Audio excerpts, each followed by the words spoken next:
34 minute.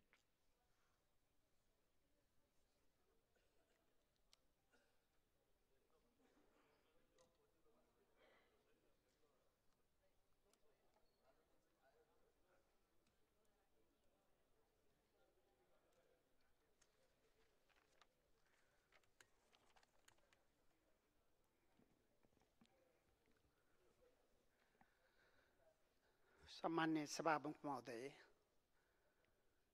आज वैशाख 12, आजभन्दा ठिक 10 वर्ष अगाडि 2072 साल वैशाख 12 गते भूकम्पको महाविपत्ति देशले बेहोर्नु पर्यो। ठुलो धनजनको क्षति राष्ट्रले बेहोर्यो। लाखौं जनताहरूले पीडा भोगिरहेको बेला, देशले सङ्कट सामना गरिरहेको बेला, देशभित्र र बाहिर रहेका नेपालीहरूले राहत उद्धार र पुनर्निर्माणको लागि सहयोग र ऐक्यबद्धता प्रकट गरे। देशभित्र र बाहिरका सहयोगी संस्था, देशहरू र सहयोगी हातहरूले ऐक्यबद्धता प्रकट गरे र देशले विपत्तिको सङ्कटबाट माथि उठ्ने अवसर प्राप्त गर्यो। त्यति बेला नेकपा एमाले 50,000 स्वयंसेवक 41 दिनसम्म आफ्नो खर्चमा परिचालन गरेर पीडा भोगिरहेका आम नागरिकहरूलाई उद्धार, राहत र पुनर्निर्माणमा योगदान गर्ने महत्त्वपूर्ण काम गर्यो। म आज त्यो क्षणको सम्झना गर्न चाहन्छु र भूकम्पमा क्षति बेहोरेका जनताले पाउनुपर्ने सुविधा, बाँकी रहेको सुविधा तत्काल प्राप्त गर्ने गरी सरकारले व्यवस्था मिलाओस्। म सरकारसँग आग्रह पनि गर्न चाहन्छु। गएको मङ्गलबार जम्मू कश्मीरको पहलगाममा रूपन्देही निवासी सुदीप नेउपाने सहित 26 जनाको ज्यान जाने गरी आतंककारीको हमला भयो। आतंककारीको हमलाबाट नेपाली नागरिक सहित 26 जनाले जीवन गुमाए। म आतंककारी हमला प्रति खेद व्यक्त गर्न चाहन्छु र सुदीप नेउपाने सहित जीवन गुमाउने दाजुभाइ दिदीबहिनीप्रति म हार्दिक श्रद्धाञ्जली व्यक्त गर्दै शोक संतप्त परिवारजनमा समवेदना व्यक्त गर्न चाहन्छु। सभामुख महोदय, हामी 6औं अधिवेशनमा उपस्थित भएका छौँ। जनताले सार्वभौम सत्ताको अभ्यास प्रतिनिधिमूलक संस्था मार्फत गर्छन् भन्ने कुरा हाम्रा अभ्यास र संवैधानिक प्रावधानले प्रश्न पारेको छ। यो संसद जनताको सार्वभौम सत्ताको अभ्यास गर्ने हिसाबले पनि ज्यादै महत्त्वपूर्ण छ। यो संसदमा व्यक्त गरिने विचारहरू, अभिव्यक्तिहरू, व्यवहारहरू जति संयम, शिष्ट, शालीन र समाजलाई सभ्य बनाउने दिशामा उन्मुख हुन पुगे, त्यति नै यसले देशमा रचनात्मक, सकारात्मक परिणाम प्राप्त गर्न सक्छ र आम नागरिकलाई आशा जगाउने, सकारात्मक बाटोमा हिँडाउने अवसर पैदा हुन सक्छ। यसकारण विगतका कतिपय अधिवेशनहरूबाट हामीले पाठ सिक्ने, शिक्षा समीक्षा गर्ने र यो अधिवेशनलाई अधिकतमभन्दा अधिकतम जनताका अपेक्षा पूरा गर्ने गरी, जनताका हितलाई प्रतिबिम्ब गर्ने गरी, जनता केन्द्रित र संविधानलाई बलियो बनाउने गरी लोकतान्त्रिक अभ्यास, लोकतान्त्रिक मर्यादालाई सबल बनाउने गरी हामीले केन्द्रित गरौँ। त्यो नै अधिवेशनको सफलता हुनेछ। हाम्रा आफ्ना असहमति र विरोधहरूलाई हामीले संवैधानिक र संसदीय मर्यादाभित्र रहेर व्यक्त गर्ने र सहमत र असहमतलाई संवादको माध्यमबाट समाधान खोज्ने हिसाबले नै यो अधिवेशनलाई हामीले सफल पार्नु पर्दछ। यो अधिवेशनलाई हामीले परिणाममुखी बनाउनु पर्दछ। दुनियाँका संसदीय अभ्यासमा सहमति हुन्छ, असहमति हुन्छ, तर तमाम असहमतिका बीचमा पनि संवादद्वारा, संसदीय अभ्यासद्वारा, मर्यादाद्वारा नै समाधान खोज्न सकिन्छ। यो अधिवेशनलाई हामीले अधिकतमभन्दा अधिकतम सहमति, समझदारी र मर्यादाका आधारमा समाधान खोज्ने गरी सफल पार्न सकौँ, केन्द्रित गर्न सकौँ। बाहिर केही अराजकता चाहने, अस्थिरता चाहने शक्तिहरूले नेपाली समाजलाई दिशाविहीन बनाउन कोसिस पनि गरिरहेका छन्। तर जनताले हामीलाई सुम्पिएको दायित्व भनेको देशमा देखा पर्ने सम्भावित अराजकता र सम्भावित अस्थिरतालाई फेरि पनि नियन्त्रण गर्दै, संवैधानिक कानुनी हिसाबले नियन्त्रण गर्दै देशलाई सही बाटोबाट अगाडि लैजाने र जनतामा आशा जगाउने हिसाबले अगाडि बढ्नु जरुरी छ। यसका लागि यो गरिमामय संसदमा मान्य सदस्यहरूले व्यक्त गर्ने ओजनपूर्ण अभिव्यक्तिले नै देशको लोकतन्त्र सबल हुन सक्दछ, संसदीय मर्यादा बलियो हुन सक्दछ। यसरी नै यो संसदलाई सफल बनाउन सकौँ। म 6औं अधिवेशनको सफलताको शुभकामना व्यक्त गर्न चाहन्छु। सम्मान्य सभामुख महोदय, 5औं अधिवेशनमा संसदले, प्रतिनिधि सभाले 11वटा विधेयकहरू पारित गर्यो।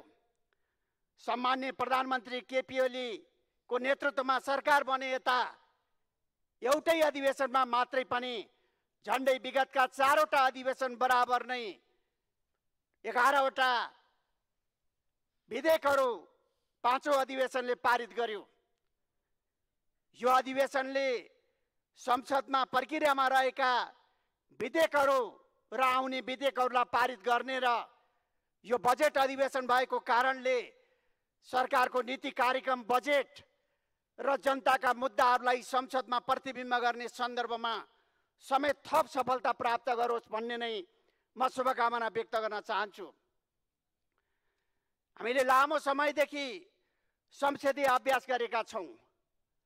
सरकारका नीति कार्यक्रम, बजेटको कार्यान्वयन, त्यसको समीक्षा, त्यसबाट प्राप्त अनुभव, मान्य सदस्यहरूले संसदभित्र प्रतिबिम्ब गरेका, देश र जनताका हितका पक्षमा प्रतिबिम्ब गरेका विचार र धारणाहरू र यसै गरी विभिन्न समयमा उच्च स्तरीय आयोग लगायतका विभिन्न आयोगहरूद्वारा व्यक्त सुझावहरू, विकास साझेदार संस्थाका प्रतिवेदनहरू र बौद्धिक जमात र आम नागरिकका सुझाव र गुनासाहरू, देशका वर्तमानका सम्भावना र चुनौतीहरू, समस्याहरूलाई आधारित बनाएर नै सरकारले यो अधिवेशनमा आम जनताका समस्याहरूलाई सम्बोधन गर्ने गरी सम्भावनाको अधिकतम उपयोग र चुनौतीहरूलाई सामना गर्ने गरी नीति कार्यक्रम र बजेट ल्याउने छ र जनताका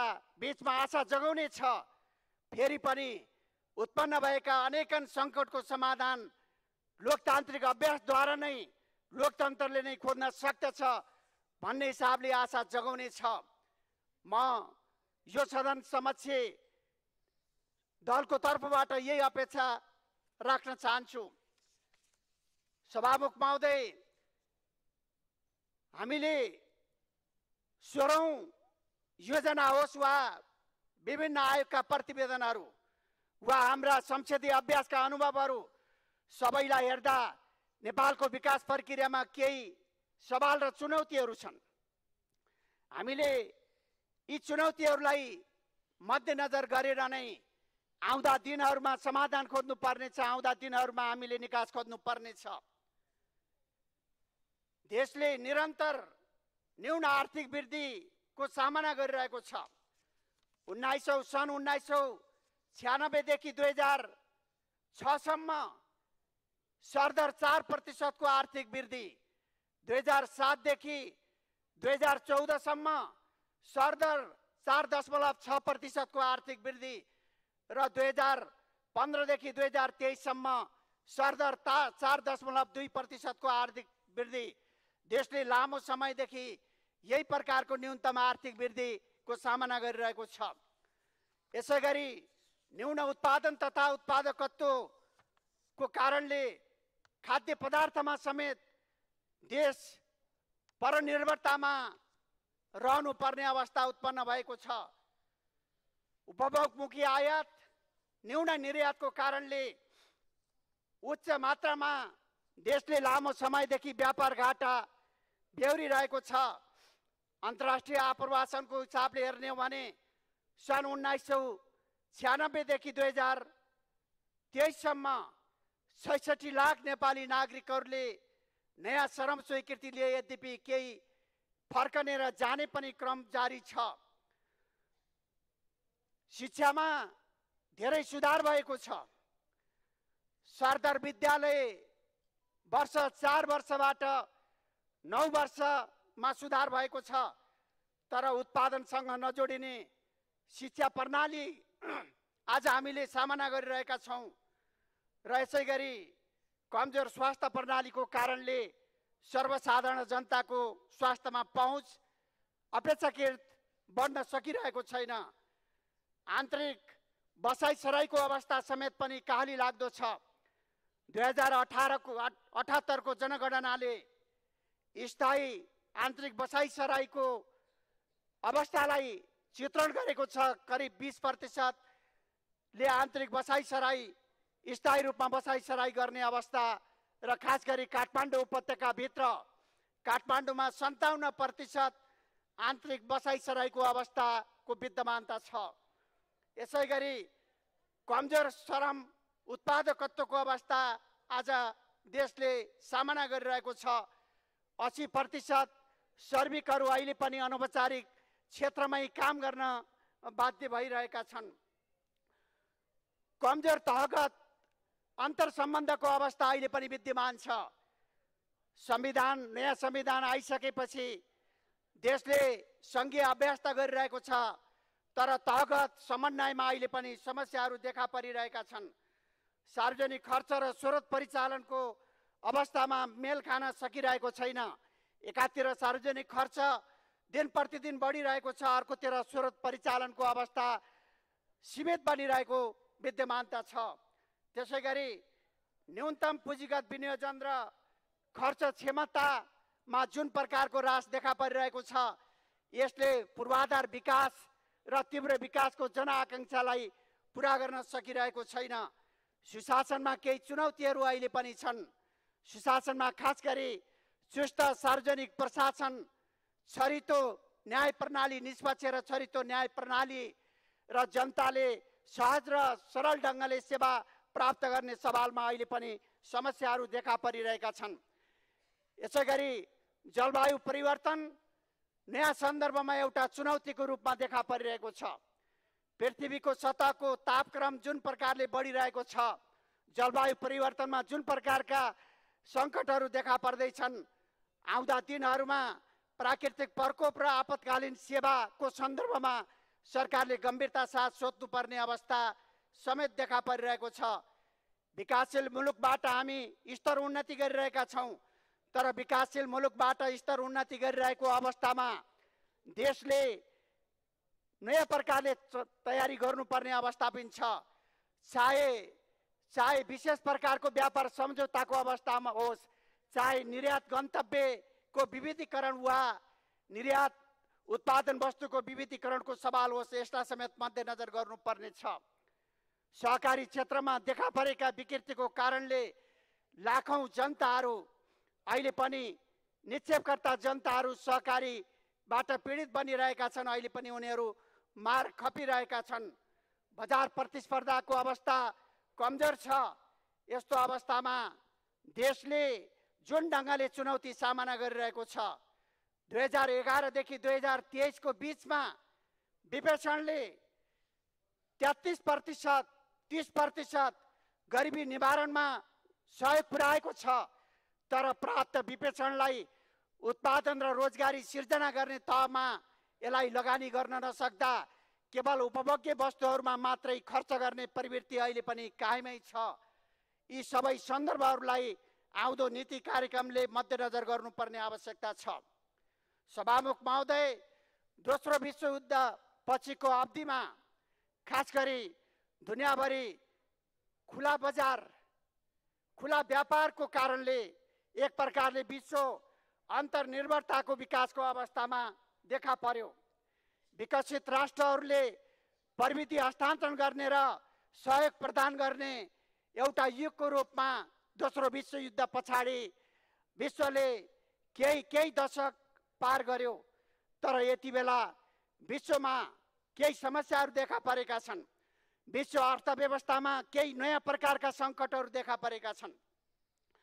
विश्व अर्थव्यवस्थामा देखा परेका नयाँ प्रकारका सङ्कटहरू, अन्तर्विरोध र समस्याहरूको कारणले नयाँ प्रकारका चुनौतीहरू हाम्रो देशले पनि सामना गर्नुपर्ने खतराहरू पैदा भइरहेको छ।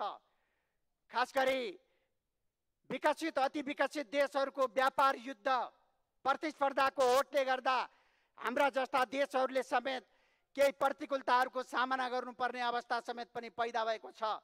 एकातिर केही चुनौतीहरू पैदा भएका छन्, अर्कोतिर सम्भावित सम्भावनाहरूतिर पनि हामीले खोज्नुपर्ने स्थिति रहन सक्छ। यी सबै कुराहरूलाई मध्यनजर गरेर नीति कार्यक्रम आउनु जरुरी छ। यी सबै कुराहरूलाई मध्यनजर गरेर बजेट आउनु जरुरी छ।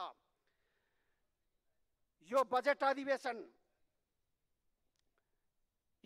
अधिवेशन यस कारण पनि महत्त्वपूर्ण छ। देशमा यी उल्लेखित चुनौतीहरू, यी उल्लेखित समस्याहरू बाहेक बहुआयामिक खालका समस्याहरू पैदा भइरहेका छन्। केही समस्यामा विश्व अर्थव्यवस्थाका कारणहरू छन् भने केही समस्या हाम्रा आन्तरिक कारणहरू पनि छन्। यी समस्याहरू केवल 9 महिनाको यो सरकारको अवधिमा पैदा भएका समस्याहरू होइनन्। यी समस्या लामो समयदेखि थुप्रिएका समस्याहरूलाई आज यी चुनौतीहरूलाई सामना गर्ने गरी सरकार अगाडि बढिरहेको छ। तर चुनौतीका पहाडहरूलाई केवल 9 महिनाको अभ्यासले, 9 महिनाको कार्यान्वयनले परिणाममा पुर्याउने वा सफलता प्राप्त गर्ने अवस्था नरहन सक्दछ। यो कुरा एकातिर सम्मानित संसदले महसुस गर्नुपर्ने छ भने अर्कोतिर आम दाजुभाइ दिदीबहिनीहरूले समेत यो अवस्थालाई गम्भीरता साथ सोध्नुपर्ने स्थिति छ। हामीले पञ्चायती व्यवस्थाको अन्त्य पछाडि, खास गरी 1990 को दशक पछाडि अहिलेसम्म आइपुग्दा केही उल्लेखनीय प्रगतिहरू गरेका छौँ। लोकतान्त्रिक अभ्यासले देशको आर्थिक, सामाजिक, सांस्कृतिक परिवर्तनमा केही महत्त्वपूर्ण उपलब्धि प्राप्त गरेको छ। जस्तो गरिबी निवारणको सन्दर्भलाई चर्चा गर्ने हो भने 2052 मा 42% गरिबी रहेको अवस्थालाई 2080 सम्म आइपुग्दा नपुग्दै 40 वटा उपभोग्य वस्तुहरूमा आधारित रहेर विश्लेषण गर्ने हो भने 3.6% मा गरिबी घटेको छ। यसै गरी प्रति व्यक्ति आयको हिसाबले हेर्ने हो भने यो अवधिमा 7,707 रुपियाँबाट प्रति व्यक्ति आम्दानी 1,36,709 रुपियाँ पुगेको छ।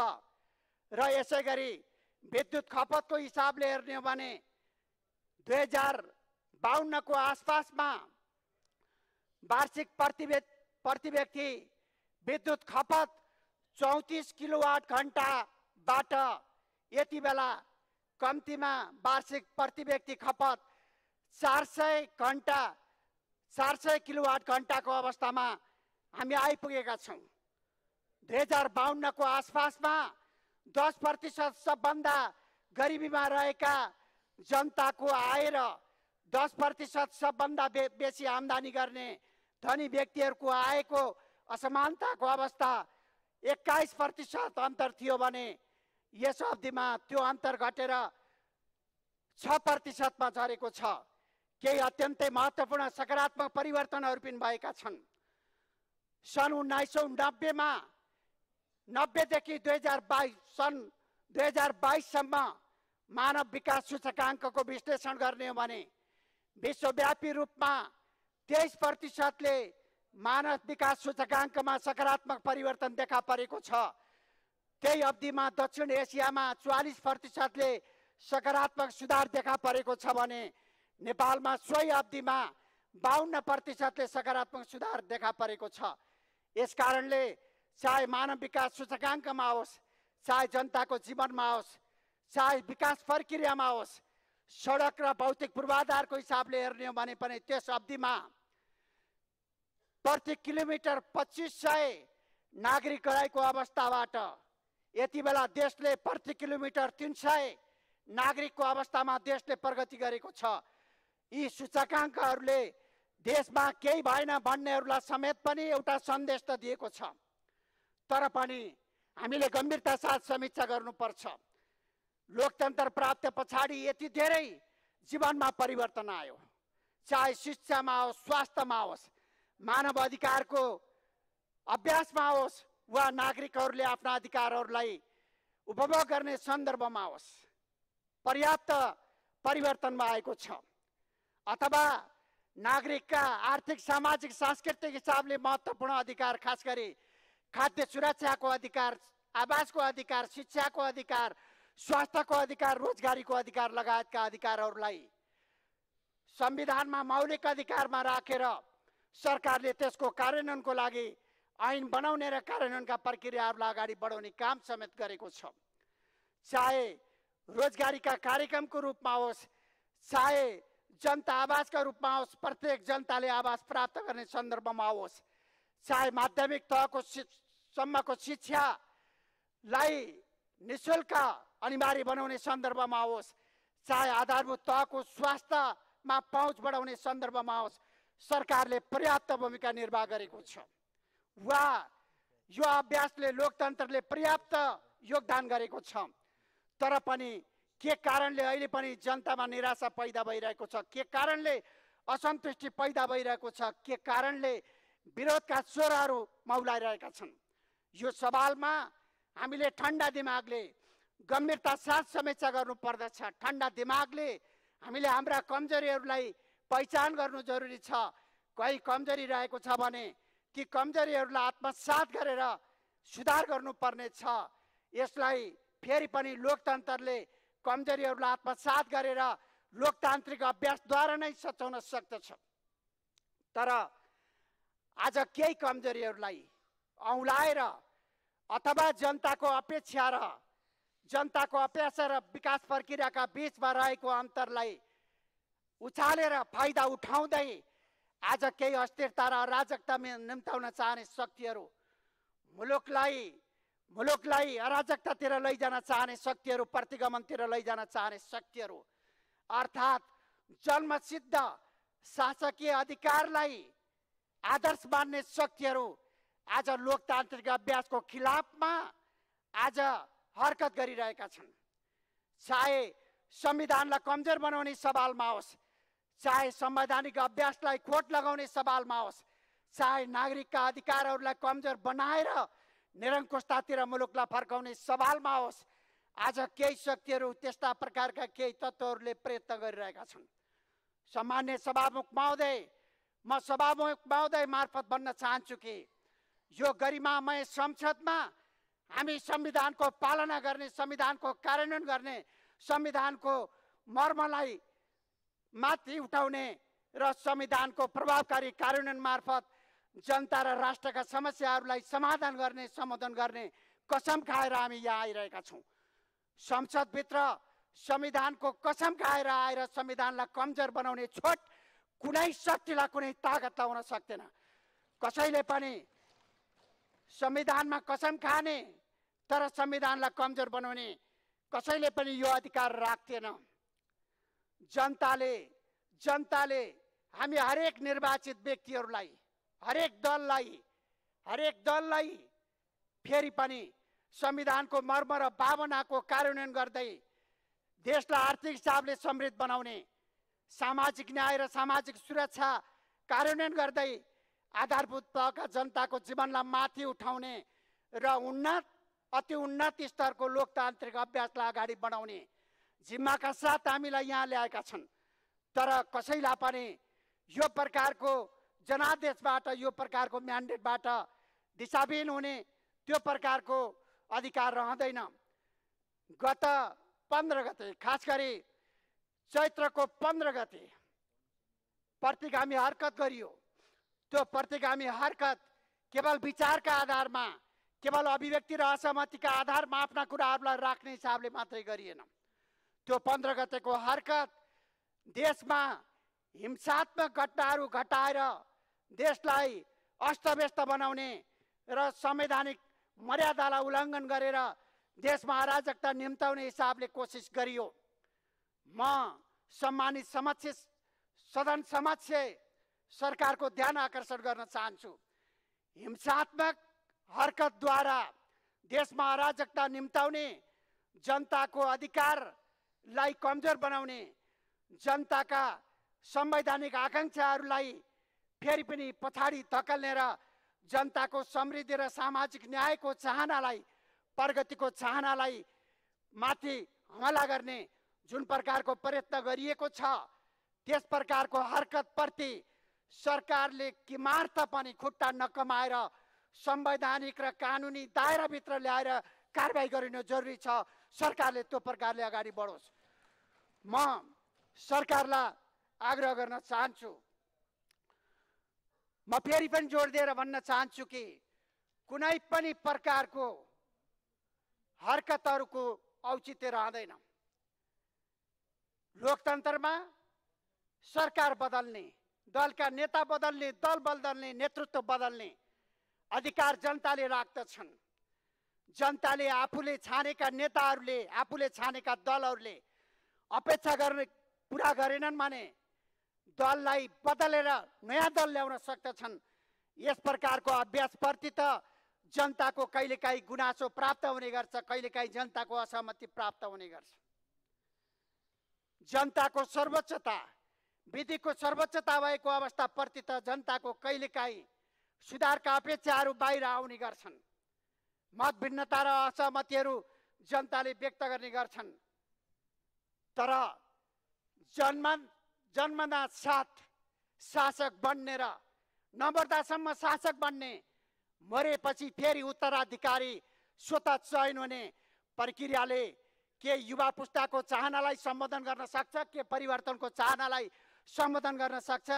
कि आज नागरिकहरूले खोजिरहेको विकल्प यही हो? आज नागरिकले लोकतन्त्रको विकल्प निरङ्कुशता खोजिरहेका छैनन्। नागरिकहरूले लोकतन्त्रमा देखा परेका कतिपय प्रवृत्तिहरू, लोकतन्त्रमा देखा परेका कतिपय समस्याहरूलाई समाधान खोजिरहेका छन्। कतिपय बेठिक प्रवृत्तिहरूको सुधार खोजिरहेका छन्। जनताले विकल्प खोजिरहेका छैनन्। यो सवाल बुझ्न जरुरी छ।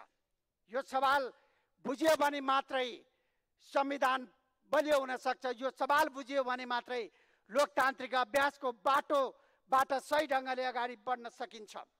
यसकारण म फेरि पनि प्रतिगामी हरकतका छिटपुट बाछिटाहरू जहाँ देखा परे त्यही अन्त्य गरेर दलीय व्यवस्थामा, संसदीय व्यवस्थामा, लोकतान्त्रिक अभ्यासमा, लोकतान्त्रिक अभ्यासद्वारा नै, कामद्वारा नै, व्यवहारद्वारा नै, विचारद्वारा नै वा नयाँ प्रकारका आफ्ना घोषणा र कार्यक्रमद्वारा नै जनताको विश्वास प्राप्त गर्ने र जनादेश प्राप्त गरेर सरकारमा जाने, फेरि पनि जनतालाई सेवा प्रदान गरेर आर्थिक सामाजिक रूपान्तरण गर्न सम्भव छ।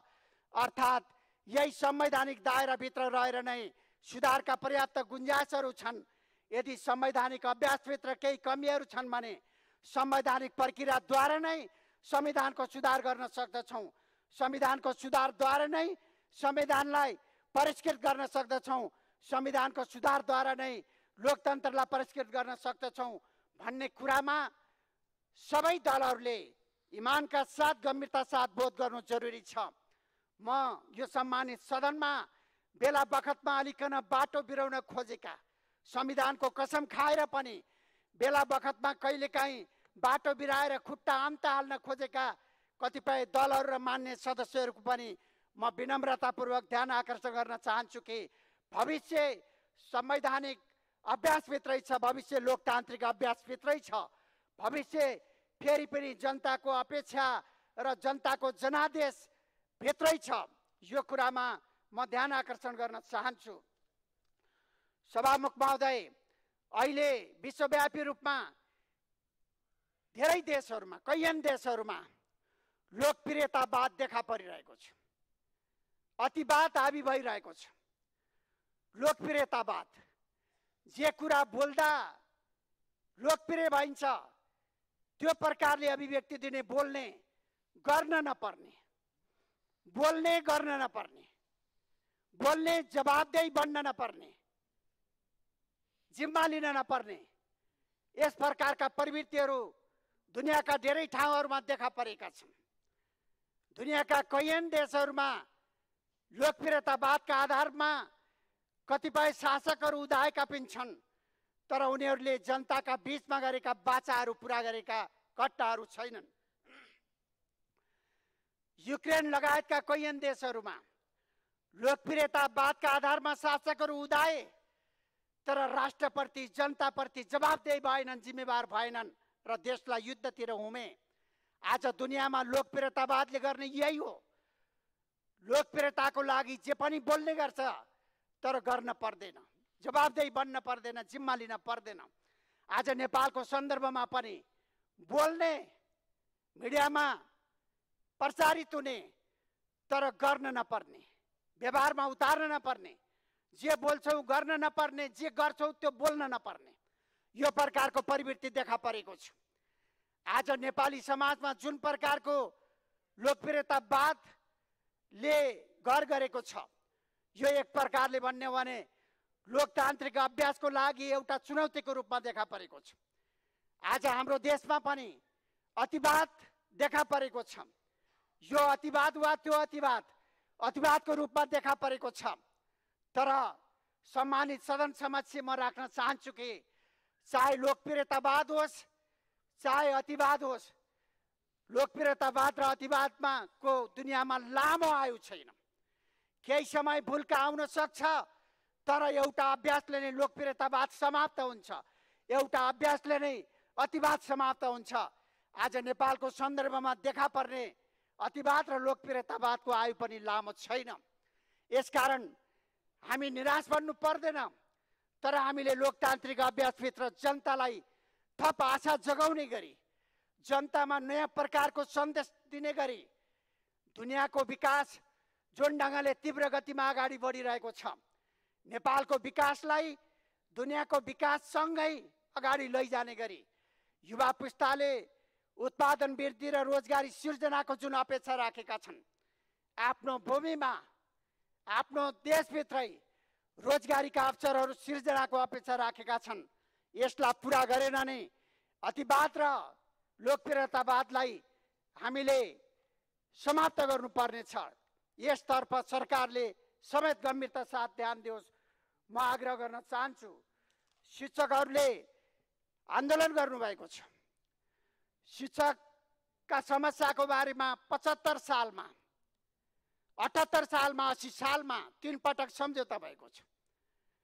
केवल यो 9 महिनाको केपी ओली नेतृत्वको सरकार, सम्माननीय प्रधानमन्त्री केपी ओली नेतृत्वको सरकारको बेलामा मात्रै आएको समस्या होइन। 3 पटक सम्झौता भयो, तर कार्यान्वयन भएन। आज त्यो समस्या थुप्रिएर आज सडकमा समस्याको रूपमा देखा परिरहेको छ। म आन्दोलनरत शिक्षक साथीहरूलाई भन्न चाहन्छु, केही संवैधानिक सीमाहरू छन्, केही विद्यालय शिक्षालाई गुणस्तरीय बनाउने केही आधारभूत कुराहरू छन्, राज्यका स्रोत साधनका सीमाहरू पनि छन्। यो सीमा भए भित्र रहेर एउटा जिम्मेवार नागरिकको हिसाबले, जिम्मेवार बौद्धिक व्यक्तित्वको हिसाबले उहाँहरूले सोध्नु जरुरी छ। म सरकारलाई आग्रह गर्न चाहन्छु कि सम्भव मागहरू, जायज मागहरूलाई सरकारले संवादद्वारा समाधान गर्ने भनिरहेको छ। सरकारले यहाँको निर्धारित समय सकिएको छ, म सकिहाल्छु सभामुख महोदय, म सकिहाल्छु। सम्भव मागहरूलाई सरकारले गम्भीरता साथ समाधानको लागि पहल गरोस्। बाँकी चाहे शिक्षक साथीहरू, चाहे कर्मचारी साथीहरू चाहे डाक्टर साथीहरू ऐन निर्माणको प्रक्रियामा छौँ। ऐन छिटै आउँदैछ, विधेयक समितिहरूमा छलफल भइरहेको छ। सबैले आफ्ना अधिकारहरूको वकालत गर्दा कर्तव्यलाई समेत मध्यनजर राख्न जरुरी छ। आज लाखौं विद्यार्थीहरूको भविष्यमा समेत प्रभुत्व शिक्षक साथीहरूले गम्भीरता साथ सोध्नुपर्ने छ। विद्यार्थीहरूको भविष्य सङ्कटमा गयो भने त्यसको जोस केवल सरकारलाई मात्रै आउँदैन, आदरणीय विद्वत गुरुवर्गमा समेत जान सक्दछ। यसकारण यतातर्फ पनि गम्भीरता साथ ध्यान जानु जरुरी छ। कर्मचारी साथीहरूले डाक्टर साथीहरूले राखेका जायज मागहरूलाई पुरा गर्नको लागि सरकारले गम्भीरता साथ पहल गरिरहेको छ। तर बाहिर अस्थिरता चाहने शक्तिहरूले जुन प्रकारले अस्थिरता मचाइरहेका छन्, समयको सन्दर्भमा समेत देशको आर्थिक अवस्थालाई समेत मध्यनजर राखेर एउटा जिम्मेवार नागरिकका कर्तव्यलाई समेत ख्याल गरेर हामी अगाडि बढ्नुपर्ने छ। यी सवालमा गम्भीरता साथ ध्यान दिनुपर्ने छ। सरकारका बारेमा सरकार बन्न साथ यो सरकार जान्छ भन्ने खालका कुराहरू पनि उठे। सरकारमा रहँदा एउटा कुरा, प्रतिपक्षमा रहँदा अर्को कुरा, यस प्रकारका अवस्थाहरू पनि देखा परे। यो सरकार गयो गयो भन्ने प्रकारका स्थितिहरू पनि देखा परे। म सम्माननीय सभामुख महोदय मार्फत राख्न चाहन्छु कि दुई पार्टीको बीचमा, दुई पार्टी ठुला दुई दलहरू सहित बनेको यो सरकार राजनीतिक स्थिरताको लागि हो। सात बुँदे सहमतिको आधारमा गठन भएको यो सरकारले सात बुँदे सहमतिलाई इमानका साथ कार्यान्वयन गर्दै अगाडि बढ्छ। यो सरकार गयो गयो भनेर जुन प्रकारले निराशा पैदा गर्ने गरी, अस्थिरता पैदा गर्ने गरी प्रयत्न गरिँदैछ, यसमा कुनै सत्यता छैन। फेरि पनि दुई दलको बीचको आपसी समझदारी सहमतिका आधारमा यो सरकार अगाडि बढिरहेको छ। कहीँ कतै समस्या पैदा भइरहेका छन् भने राजनीतिक संयन्त्रहरू छन्, असहमति र सुधार गर्ने, समीक्षा गर्ने आफ्ना आन्तरिक पद्धतिहरू छन्। त्यही नै समाधान खोजौँ, त्यही नै समीक्षा गरौँ। तर सरकार गयो गयो वा सरकारप्रति असन्तुष्टि व्यक्त गर्ने, निराशा पैदा गर्ने काम कसैले पनि नगरौँ। कहिलेकाहीँ त यस्तो लाग्ने गर्छ सत्तामा रहेका साथीहरू पनि सत्तामा हुनुहुन्छ कि प्रतिपक्षमा, कहिलेकाहीँ चिन्न पनि गाह्रो हुने खालको अवस्था पैदा हुन्छ। यो प्रकारको अवस्थाबाट कम्तीमा हामी माथि उठौँ र हामीले गठबन्धन सरकारको एउटा संस्कृतिलाई अगाडि बढौँ र एउटा मर्यादित हिसाबले नै अगाडि बढौँ।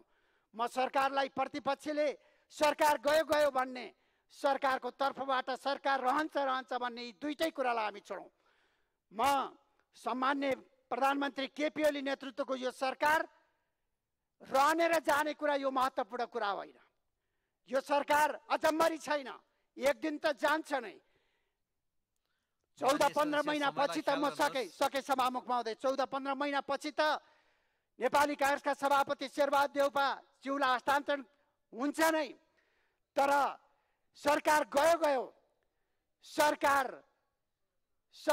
रह्यो यो प्रकारको विवादतिर नलागेर सरकार जति दिन रहन्छ, सरकार कति महिना रहन्छ वा 1 घण्टा रहन्छ, यो महत्त्वपूर्ण कुरा होइन। महत्त्वपूर्ण कुरा भनेको त सरकार जति दिन रहन्छ, जनताको हित, राष्ट्रको हित अनुसार काम गर्ने कुरा नै महत्त्वपूर्ण हो। यो सरकारले जनता र राष्ट्रको हितलाई केन्द्र भागमा राखेर काम गर्नेछ र परिणाम दिनेछ।